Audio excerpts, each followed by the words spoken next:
It's the Mike Francesa podcast on the Bet Rivers Network. Hello again, everybody, and welcome to the Mike Francesa podcast, brought to you, as always, by the good folks at Bet Rivers. And remember, for all of you wagering needs, just download the always updating and new and improved Bet Rivers app for all of your needs and for some fun and for games and promotions and everything else.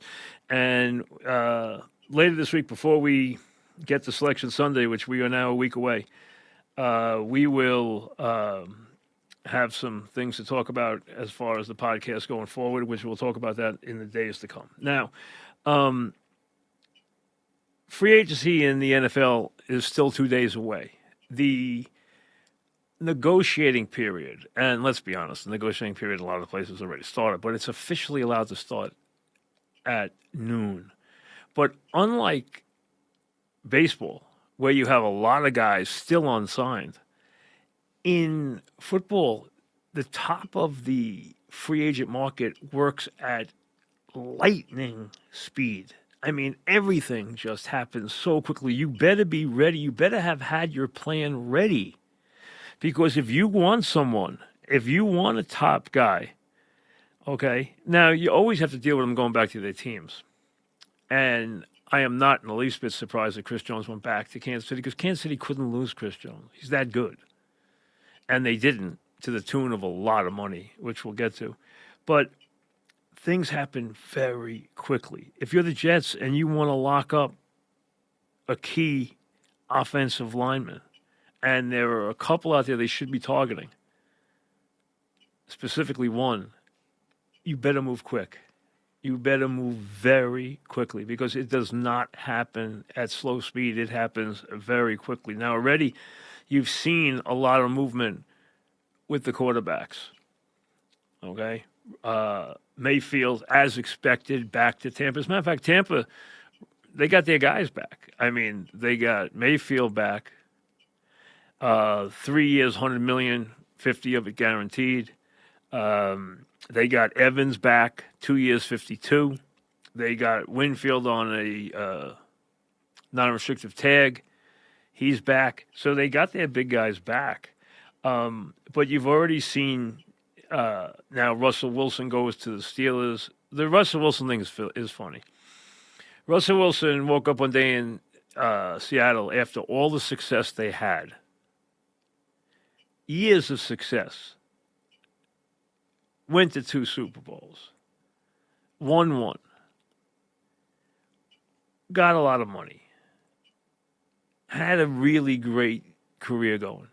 And all of a sudden he thought, hey, you know what? I want to play differently. I want to play like Mahomes. And, of course, it didn't work in Seattle. Now, again, goes to Denver where it never gets started. And now he's going to be in Pittsburgh for $1 million, 1.2 if you count veteran minimum. The Broncos will be paying him $37.8 million just to get rid of him. And you know what? He will play the way he played in Seattle when they won. Defense first, running game, and then the quarterback. That's what the coach will demand, and they'll win. I mean, they might not win big, but they'll win. But they always win. I mean, they're always hunting around the playoffs. We know that. And they'll do that again with Russell Wilson. Very interesting to see what's going to happen with Cousins and Fields. You know Fields is going to be moved somewhere because they are going to draft the quarterback number 1. So the Bears are going to move Fields. I would think still to Atlanta. That's what I thought all along. Cousins Atlanta has been a flirtation, but I guess it could still happen. But if you're asking me, I think Cousins goes back to Minnesota. I've always felt that. You know, he likes it there. He likes living there. His family likes it there. He's got offense there. He's got a comfortable offense there. He's got targets there. I think he goes back. And you look at how many players have already gone. You know, Kansas City knew they had these people to keep in place. The owner they can keep in place forever. Andy they can keep in place as long as they want. You have Mahomes. You have Kelsey. They needed Chris Jones back. They got him. $158 million for 5. Of course, he never sees every bit of that money, but the early report was 95 guaranteed. Now it looks like when you look under the real hood, it's somewhere around 60 million is guaranteed. Doesn't matter. He's going to be there for the rest of his career in Kansas City. He got paid 158.75 for 5 years. If you want the exact contract. Now again, he won't live out that entire contract, but he'll live out at least 3 years of it. You would think. T. Higgins is the only guy who got franchised where he's restricted. He's franchised. The other guys are all non-restrictive franchise tags, which means T. Higgins gets 21.8 at wide receiver for being that. The Ravens signed their big lineman back. Pittman went back to the Colts, Allen to the Jags, Johnson to the Bears, Burns, Winfield, Dotson to the Rams. I mean, go on and on and on. All these guys go. Mayfield to the Bucks. Evans is off the board too. We mentioned that. We'll find out about Cousins real soon.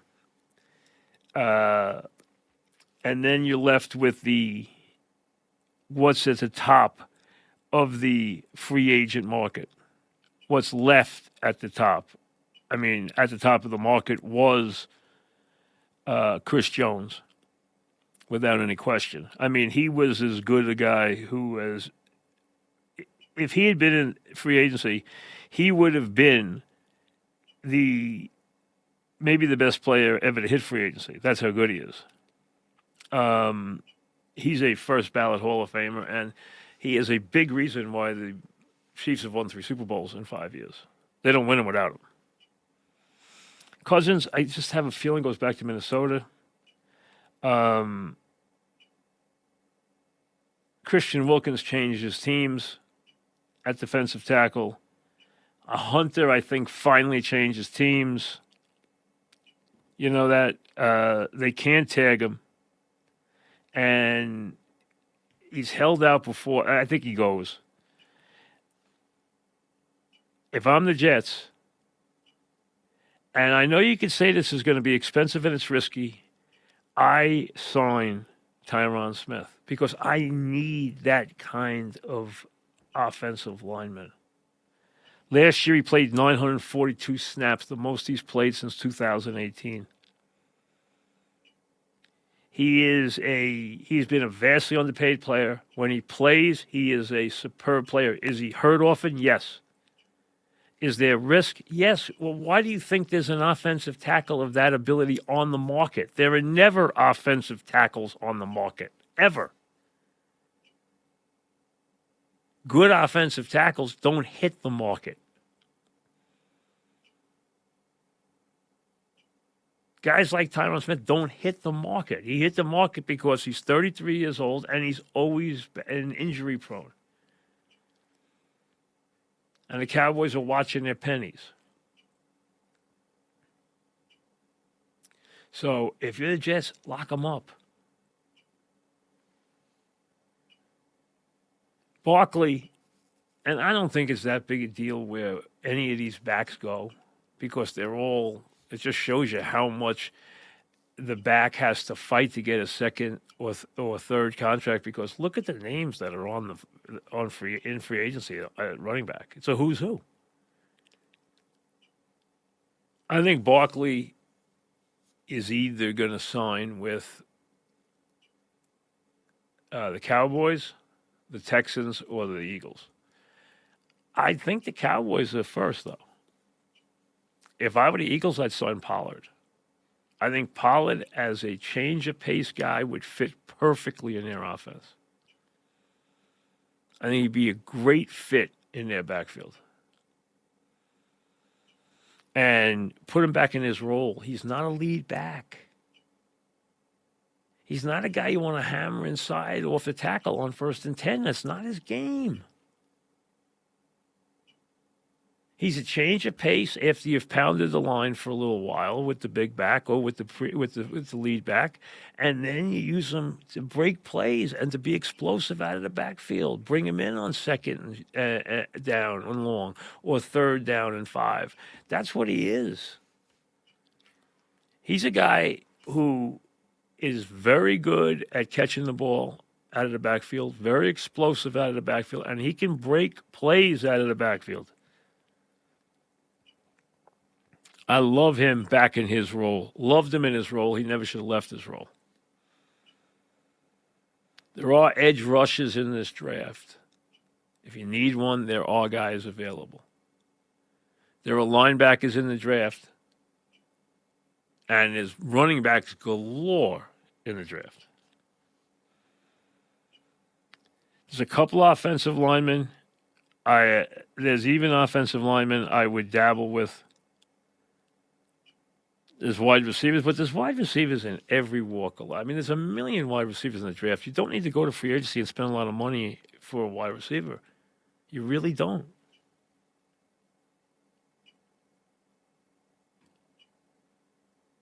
And it's going to be interesting to see where Jacoby Brissett winds up, where Tyrod Taylor winds up. Because those guys are number 2 quarterbacks who can play. And if you learn anything, you learn that a number 2 quarterback who can play is key. Is very key. You know, because it can change a season. You can put Tyrod Taylor in for 5 or 6 weeks, and you can win. You could put Jacoby Brissett. Jacoby Brissett came in 2 games last year, and he flipped the games upside down. Both games. It's the only games he played. He flipped the games upside down.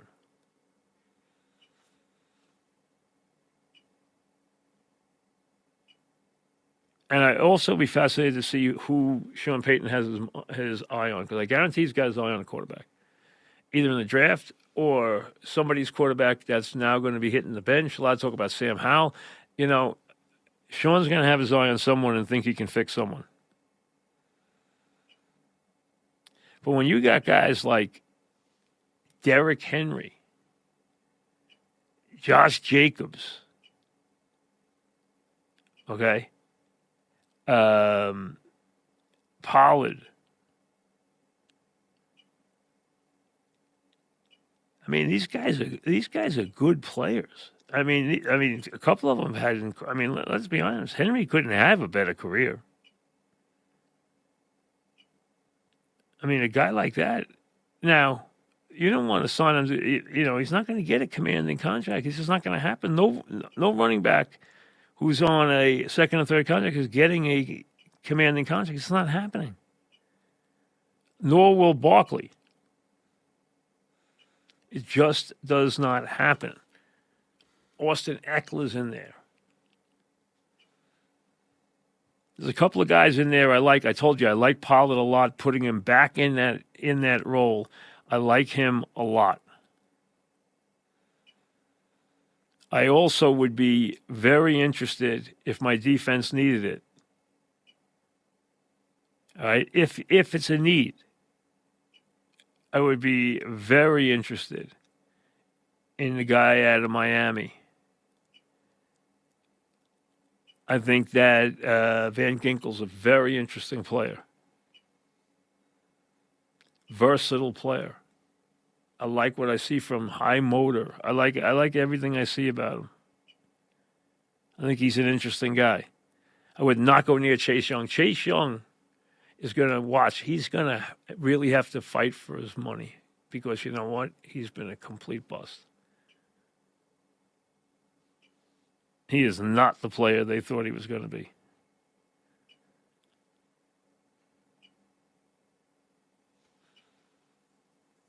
So it's going to be there's a lot of interesting guys there. Now there's some positions where there's just not very much there. Obviously, there's not a lot there at quarterback. There's nothing there except tying on at tackle.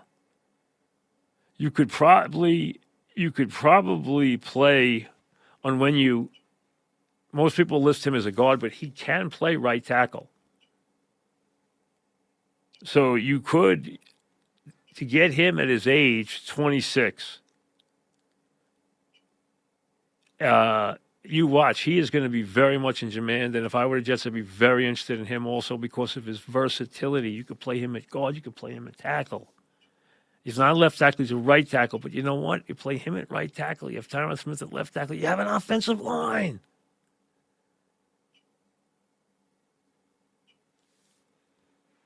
Or you can play him at guard. They should be all over this offensive line stuff. They have to build that. I don't care about I can find them a wide receiver on the third round of the draft that could step in and help them. That's how many wide receivers there are. They are all over the place. You can get them late 1. You can get them 2. You can get them 3. You can get them everywhere. There are a million of them.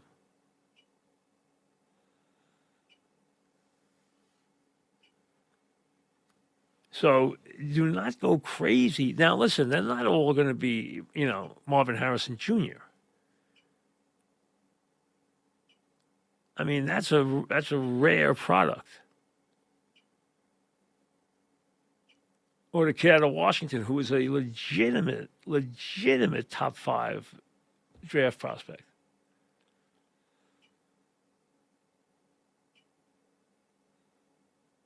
But, there's a million fast guys that can make a difference. So I don't see it.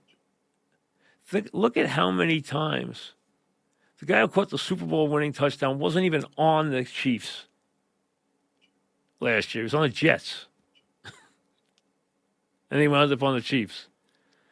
All right? How about Scantling? He was in the doghouse so many times. And what he did. Now, Rice became their guy, as he should have been all year. I screamed about that all year. He was their guy. But Scantling made big plays.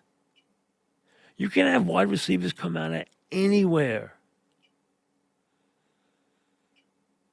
So do not worry about them in free agency. You don't have to go out and spend a ton of money, which you need to spend on the offensive line. And you're going to get, listen, Wenya's going to cost a lot of money. Smith's going to cost a lot of money. You get both of them, they are both going to be high-ticket items. But that's what you have to pay for. And I'm telling you, if the Jets aren't move 1, move 2, move 3 on that offensive line, they are just plain, not even stupid. They are out of it. You must build a prominent force in front of this quarterback. And listen, I don't take seriously his talk of playing 4 more years. Take it a quarter at a time now. Take it a game at a time now. But if you build him the right offensive line, he can play a couple of more years and you can win with him. He's that good. He's great. He's not good. He's great. But you have to protect him at a very high level now because of his advanced age and the fact that he's brittle, which also comes with being his age.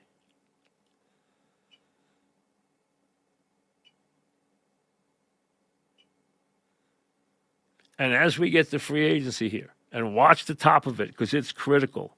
Hey, if you're late to the dance in the NFL free agent market, you miss out. You are then going down the aisle that has the third-rate merchandise. You have already lost out. A lot of the guys are already picked over. They're gone already. They went back to their teams. They got tagged. I mean, that group swept through.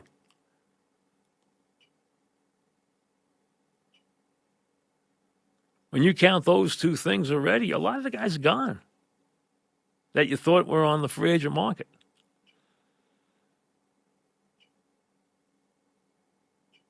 And this top group, they'll be gone in a hurry. So if you're targeting a guy, especially these linemen, because there aren't any offensive linemen there. There's a couple, and they're going to be expensive. And I don't want to hear you can't pay for them, because you know what? If you don't buy them and you try to risk going in there and rebuilding that line with a bunch of garbage, you are going to live to regret it. You're going to lose your job. GM will be fired. The coach will be fired. The only reason they're not fired already is because of Rodgers being there, but they would have been fired already. I mean, Woody basically said they would have been fired already. If you listen to them, they haven't done their job. They've been completely inept. Their record is disgraceful. They're getting a reprieve because of a very rare situation. But that means protect him. Eubank took one look at Namath and said, we have to protect this arm. Case closed. I don't want to hear anything else. And he was a great football architect. So get the message. This is about the offensive line. First, second, third, and fourth. And how different is baseball free agency from this? I mean, this moves at a absolute lightning speed. Warp speed.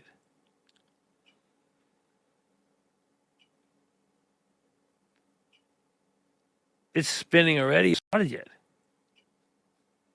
And they own the offseason. I mean, look at the attention they get.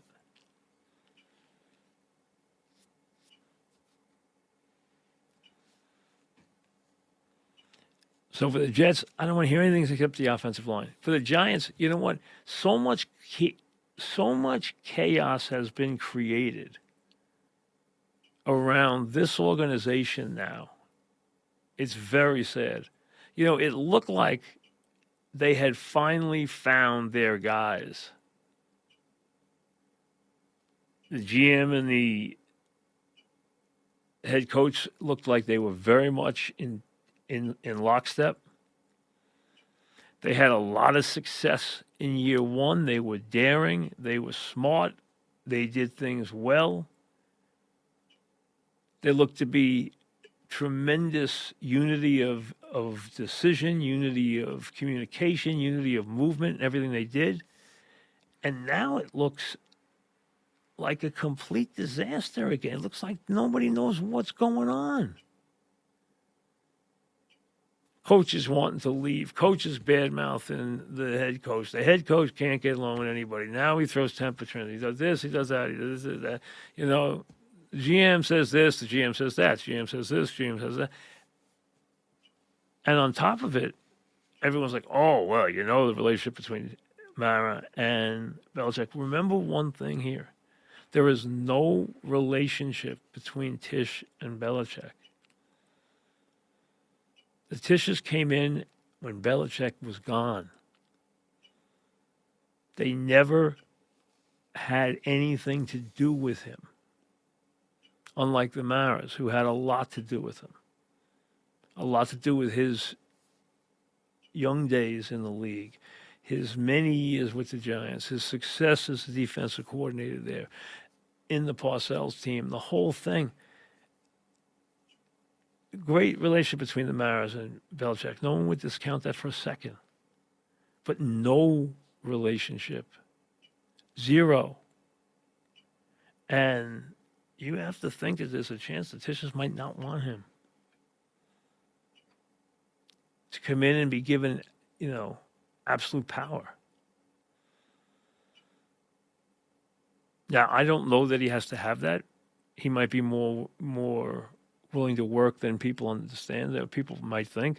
I think on the outside, people would always think he's going to get absolute power because of who he is.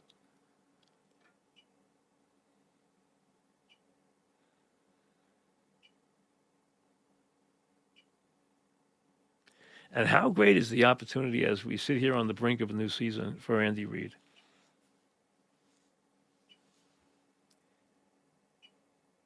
Andy Reid, for many years when he was in Philly, I used to have to defend him. He used to get beat up in Philadelphia. And I understood their frustration. They won a lot of games. They didn't win a lot of playoff games. They didn't win championship games. They were there every year. They won a lot of regular season games. But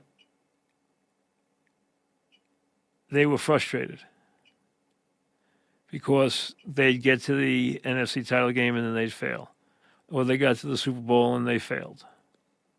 I mean, they didn't play badly in that Super Bowl. The last drive is still a hard thing to understand. I don't even really feel like I've ever gotten a full explanation about that, but that's the way it goes. But think about at 65 years of age, and Andy, whose birthday's coming up, will be 66 in a couple of days. And all he did in Philly was win. But he didn't win the big game, which frustrated, the city to no end. I mean, when you think about it, Andy went into Philly as a 41-year-old head coach. And after 1 year, ran off 11, 11, 12, 12, and 12, 11, 11, 12, 12, and 13. Had a bad year, ran off a bunch more winning years. Had a bad year, had a 500 year, then had a bad year. And he was gone. He was out of work, for like 2 hours since he got into Kansas City. In the regular season, he's won 11, 9, 11, 12, 10, 12, 12, 14, 12, 14, 11, and has won 3 Super Bowls, including 2 in a row, 3 in the last 4 years. The last 5 years, he's won 3 and he's won 2 in a row, and he goes for 3 in a row. This guy now, he won 128 games in the regular season, 130 games in Philadelphia, 128 games in Kansas City. He already is the 4th winningest coach of all time. He's, closing in on 300 wins, which is insanely rarefied air. He's won 26 playoff games. If he wins 300 games, wins 4 Super Bowls, 3 of them in a row, which has not been done in the Super Bowl era. Nobody's won 3 Super Bowls in a row. For a variety of reasons. The teams that could have done it didn't do it. Steelers won 4 in 6 years. They didn't win 3 in a row. Cowboys won 3 in 4 years. The third one with Switzer didn't win 3 in a row. The great Niner teams, thwarted by the Giants, did not win 3 in a row. The Packers that won Super Bowls 1 and 2 were not around for Super Bowl 3. Nobody's won 3 in a row.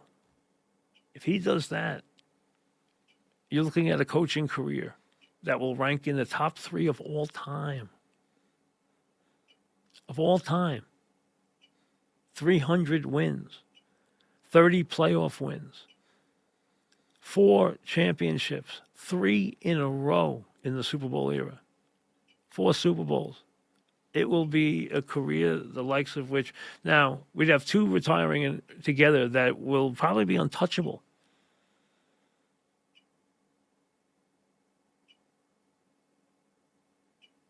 if you're going to do what Andy or Belichick did and get up to that kind of level, you are going to have to win 10 or more games for 25 years. In this day and age, I don't think it can be done anymore. 25 years worth of 10 a year or 11 a year. It's insanity to think somebody can do that. But here we have two guys. One guy who's a handful away from the all-time record, Shula's all-time record.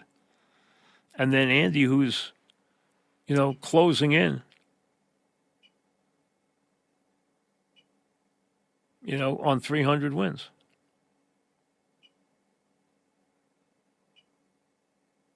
Which is a remarkable feat when you think about it.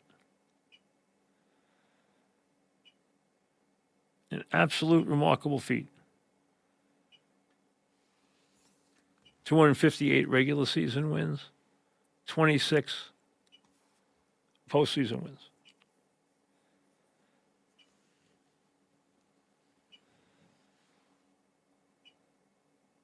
Just remarkable. And that will take, think about it. I don't think anyone would approach either one of their careers again. It's hard to fathom somebody getting anywhere close to that. And that's what's on the table this year, which is a big reason why Chris Jones is back there, because they know they can't do it without him. He has been invaluable. He has been that good in so many playoff spots, in so many big games, that he had to be re-signed, and he was. For the outrageous sum of $158.75 million for 5 years at his defensive tackle position. We're going to get a couple of emails in before we go, but I wanted to mention a couple of things about baseball. I know everybody's very excited about Soto's start, and they should be. That home run he hit yesterday was, out into the parking lot, was incredibly impressive, and he's off to a start that makes you just, dance and think about things that can happen in the regular season at Yankee Stadium with him batting as he is from the left side and having the kind of, power that he does. And, he's been ultra impressive so far. 4 home runs, 10 RBIs, and 18 at-bats, hitting .500 in spring. Yes, it's spring, but you know what? Still nice to see him hitting these monster shots. Yesterday went, I think, 447 yards. You don't see balls hit like that in spring training that often. That's kind of rare. But beware of this Yankee pitching staff. Beware. I am concerned about the pen, and I am concerned about the starting pitching.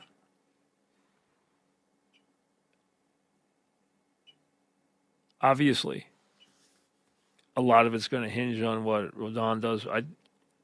I'm not a fan. In any way am I a fan or a believer. I'm not expecting a whole lot except disappointment. So will they turn around and add a pitcher? Yeah, I wouldn't be surprised if they did. I understand they're being very conscious about certain things financially, but I still wouldn't be surprised if they did. A couple of emails when we return. You're listening to the Mike Francesa podcast on the Bet Rivers Network.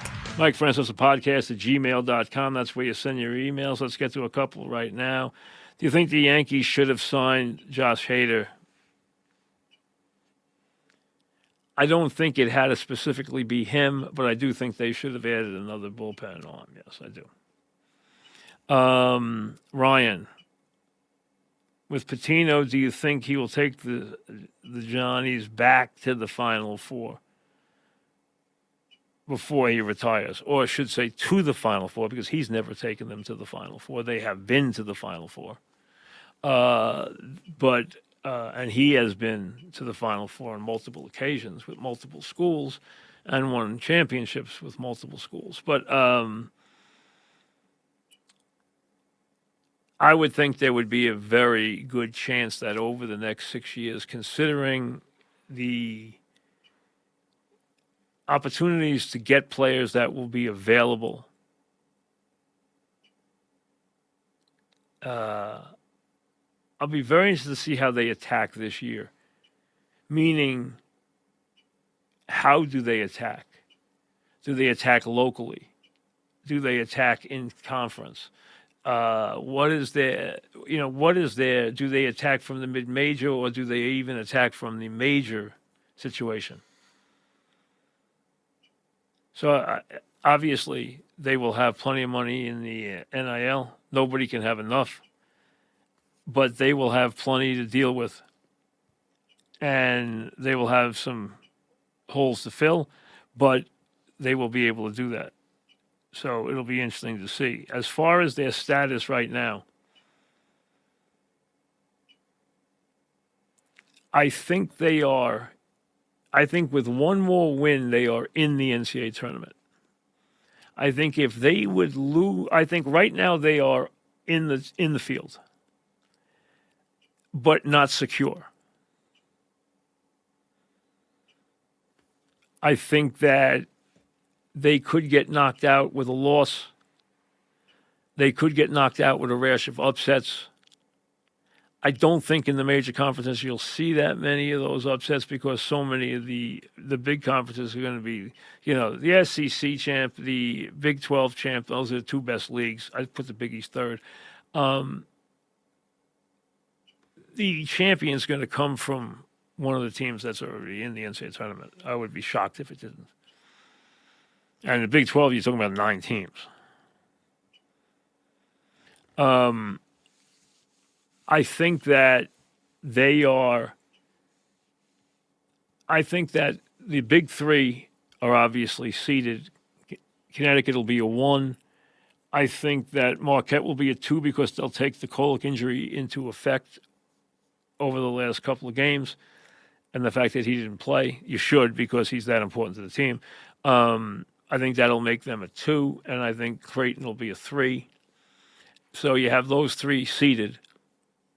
Just like the SEC has 5 teams that'll be seated in the top 1, 2, 3, 4. And the Big 12 might have 6 teams that are seated 1, 2, 3, 4.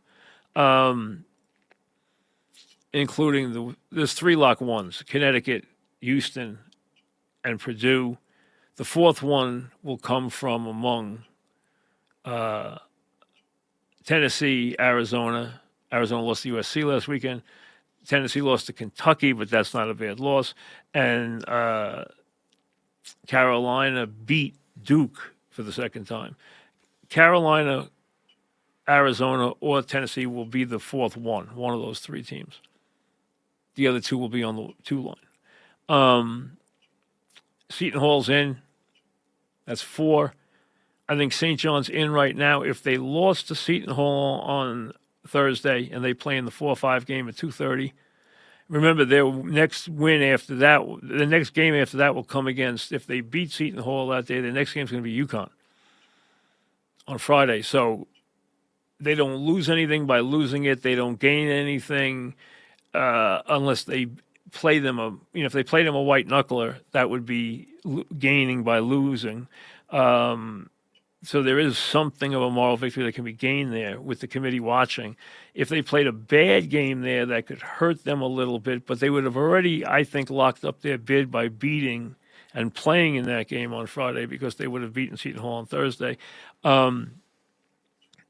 If they lose to Seton Hall on Thursday, they are not automatically out, but you might want to hold your breath going to the weekend. Villanova, I think, lost a heartbreaker to Creighton the other day, was down huge in the game, came roaring back tied the game and then lost it with 0.2 of a second left on a jumper. It was a heartbreaking defeat. They really needed the game. I think they need. They're going to beat DePaul, which they're not going to gain anything by, and then they have to play in the tournament on Thursday night. It would behoove them to win at least one game to get in. I think either Villanova, Providence, or St. John's will be on the outside looking in. I think if St. John's wins one game, they're automatically in. I think they could be in even if they did lose a tight game to Seton Hall, but I wouldn't want to take it to the bank. They are right now ahead of, in my mind, they're ahead of Villanova and who they beat twice and Providence. And I think the Big Three and Seton Hall are already in as the Big East, which should be very interesting, gets underway starting on Wednesday.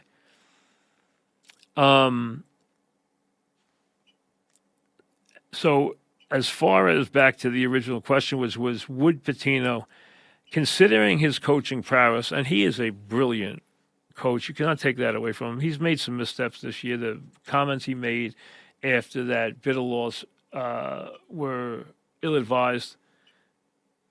They didn't kill him, though, and they are building a new practice facility. So I do think he will have one glory run sometime in the next 5 years with St. John's. If he stays, with him, you never know if he's going to stay put for 5 years. Somebody else could offer him a bigger job, and he might take it. You never know with him. He's quirky.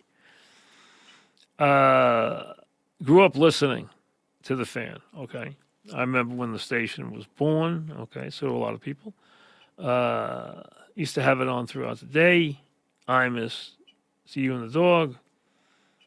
Now it seems like sports radio has changed to a different kind of talk where it's not always about sports. Is there a place for old-time sports talk? Hey, first of all, you got to understand the world changes. The challenges to sports radio change. The competition for sports radio comes at it from a different direction and with different vehicles than when we were around. We were in the right place at the right time in the medium, in the world of sports. We created a tremendous niche for ourselves, which was new, which allowed us to be first in everything we did and allowed us to be the leaders in everything we did. It was a very good opportunity. It was also a very big challenge. But with that challenge comes great opportunity. And we obviously, did very well in our roles there. I mean, we did very well. Everything changes. I know I get that all the time from people who stop me wherever it may be and say, hey, now they don't talk about sports as much. They talk about themselves. They talk about all kinds of nonsense. And hey, guy talk was very prevalent when we were around. We just didn't do a lot of it. We didn't believe in it. But it was there. A lot of the formats, a lot of the even CBS sports stations did a lot of guy talk. We didn't. We never did scatological humor. We never did sexual humor. We didn't do that stuff. We didn't do T&A. We didn't do all that stuff. That wasn't what we were about. We were loud. We were obviously over the top many times. We were very passionate about what we did and often very irreverent about what we did, but we still were about sports. But you know what? The world changes. That's the way I look at it. And what's right for when we worked might not be exactly right for now. You got to take, the competition's not the same. The rating system's different. I mean, so many things are different that I think you just have to judge the people who are there now in their own context. It's like, same thing. I mean, I want to judge Babe Ruth against, Ken Griffey Jr. I want to judge Bonds against Ruth. They're different worlds. They lived in different times. They faced different challenges, different obstacles, different positives, different negatives. I mean, so you have to understand that. Everything to its own generation, to its own time. We had our day. We have been very fondly remembered for what we accomplished, which I'm very happy and proud about. And that's all we can do. I don't talk much about the what's going on now because, number one, I don't listen to it that much. And it's not because, I'm making a comment about it. It's because I just, it's not what I want to do. I'm not going to sit in the house and listen to it. And I do hear it in the car from time to time. But you know what? It's not what I want to spend my time with right now. It's just, things change. And you have other responsibilities. You also have other things you want to be involved with. So it's just a different time. Peter, I don't know what the Yankees were thinking about when they signed Rodon. Well, listen, I've already been through Rodon a lot. I'm not a fan. I don't like his attitude. I don't like his makeup. I don't like the product I've seen. He was awful last year. I don't trust him as far as I could throw him, and I wish he wasn't on the team. I can't make it any stronger than that. Do you think the offseason needs to be fixed in Major League Baseball with so many free agents still unsigned? There's no way to really fix it. It isn't just about, it's partially about the approach that Boris takes, but it's not just about Boris. It's about how the major league teams, especially the successful ones, are now building their rosters. That's what it's about, and how that impacts free agency. Because when you hit free agency, you're often going to be right around 30, and then people don't want to pay you back into those years. You want average salary to be high, but you also want years that are guaranteed on that contract. Remember, every dollar there, unlike the NFL, every dollar in baseball is guaranteed. And it changes things, and teams don't want to be locked into that. And if you notice, teams are bringing their young, prodigious talent to the majors much quicker, which means they're fundamentally going to be unsound. They're going to make a lot of mistakes. They're going to make a lot of mistakes with their execution and with their instincts that they wouldn't make if they had spent 2 or 3 years getting, being taught and learning their trade. They don't take the time to teach the guys in the minors anymore because they want those years to be part of the major league experience for these players. And they bring these players to the majors now at a very young age. The Braves have done that to success.